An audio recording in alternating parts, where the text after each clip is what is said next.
안녕하십니까. 오늘은 그림에 대해서 얘기를 나눠볼까 합니다. 이전 채널에서 이제 모두 들으셨던 분이라면은 예술이나 문화 또 대중문화에 대해서 굉장히 주절주절 여러 얘기를 나눴던 기억들이 있는데, 오늘 보려고 하는 것은 뭐냐면은 우리나라도 그림이 있잖아요. 네? 그거를 우리 같은 일반인들은 어떻게 볼 수 있으며 그 안에 철학적인 것들이 좀 담겨 있거든요. 왜 그렇게 그렸어야만 하는지. 이를테면 어, 그레코로망의 그림 같은 경우에도 이런 식으로 우리가 생각을 해봤었죠. 예술이라는 건 어차피 모방이다, 모방. 그죠? 이데아가 높이 있고 그걸 모방하는 거지. 그러니까 플라톤 같은 경우에는 이 예술에 대해서 조금 깎아내린단 말이에요. 그리고 정치적인 이유와 결부해서 시인 추방령 같은 것도 내리고. 그러나 이 모방을 통해서 무언가, 사실은 그 예술이 됐건 어떤 뭘 그리건 아니면은 뭔가를 소리로 표현하건 이런 것들은 어떤 정신적인 무언가를 드러내기 위한 것인데, 이게 르네상스 정도 되면은 뭐 그 이전에도 왔다 갔다 계속해서 반복되긴 하지만은 모방이 아니라 사실은 이데아 자체를 구현하는 것이다. 그걸 통해서 이데아 자체에 더 가까워지는 것이다. 그 근거는 무엇이냐? 이데아라는 것이 저기 있고 지금 여기 있는 것들은 이데아가 아니거든요. 그죠? 이거 자체가 모방이기 때문에 이걸 다시 모방하기 때문에 한 단계 낮아지는 게 아니라 이걸 통해서 이데아를 향한다라는 거죠.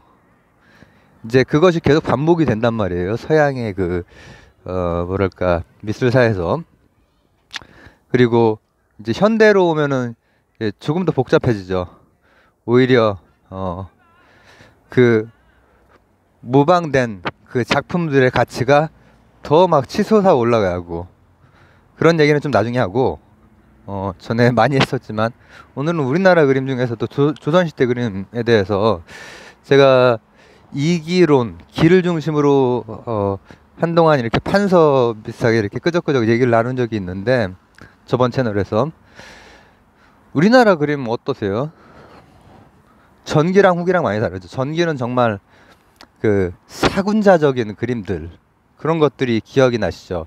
예전에 교과서에서 배웠거나 아니면 교양 수준에서 이렇게 책이나 아니면 지금은 인터넷이라는 매체 이런 걸 통해서 보는 그림들을 보면은 왜 그런 방식이냐면, 우리 참이슬 원래 진로였죠. 진로. 그 진짜 아시죠? 진짜인 것, 진을 추구하기 때문이에요. 진을 추구하기 때문에 형이 상, 형이 하에서 형이 상자인 진. 그럼 뭐랑 만나는 거죠? 도. 그렇죠? 그리고 성리학의 성이 리란 말이에요. 이기론에서 이. 그거랑 만나기 위한 수단으로 형을 활용하는 거예요. 그러니까 서구적인 그거랑 구조적으로 비슷하죠. 어떻게 보면은. 그 작업을 했던 거예요. 그 작업을 했기 때문에 사군자는 형은 활용하는 것일 뿐이지 반드시 똑같아야 될 필요는 없는 거야. 그렇죠? 그게 조선 중기 전기 앞부분은 이제 그런 방향으로 그림들이 그려져요. 그리고 이 그림이라고 하는 것은 전문 화원들이 있기도 했고 그 뒤에는 뭐 더 많아지기도 하지만은 선비가 갖춰야 할 필수 교양이 시, 서, 화예요. 시가 자유자재가 되어야 되고, 서를 아주 잘 써야 되고, 그리고 그림을 잘 그려야 된단 말이야.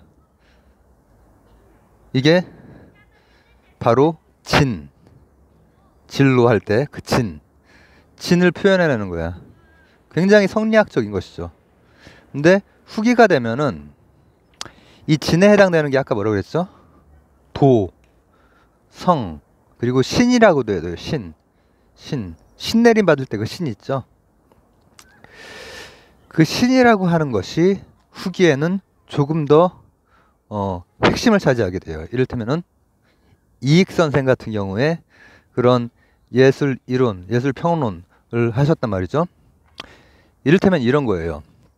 그 이전까지는 이러한 형 같은 거를 활용해서 진의 세계를 표현해내는 거야. 근데 후기가 되면 어떻게 되느냐?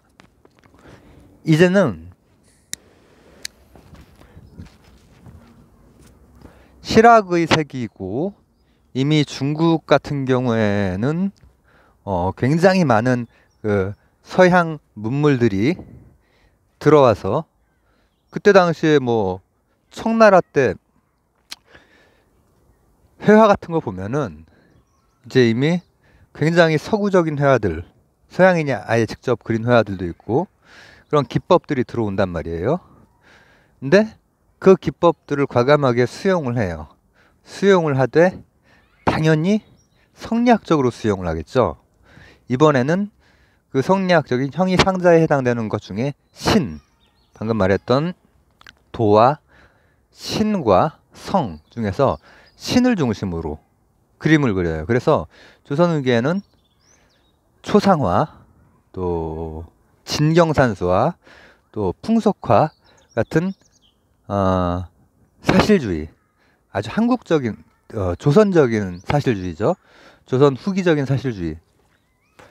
근데 여러분, 지금 서양 그레코로망적인 것과 또 이제 우리나라적인 것과 구조가 굉장히 비슷하잖아요. 뭔가를 표현하려고 한다는 것, 그죠? 어떤 정신을 하려고 한다는 것, 모방을 넘어서서 무언가 핵심을 더 드러내고 싶은 거야. 근데 기법도 이제 조금 비슷해졌는데 어떤 차이가 있나 한번 곰곰이 한번 머릿속에 생각해 보세요. 지금까지 우리가 접했던 여러 그림들, 서양의 조상화들이라든지 우리나라의 조상화들, 어떤 차이가 좀 있는 것 같아요?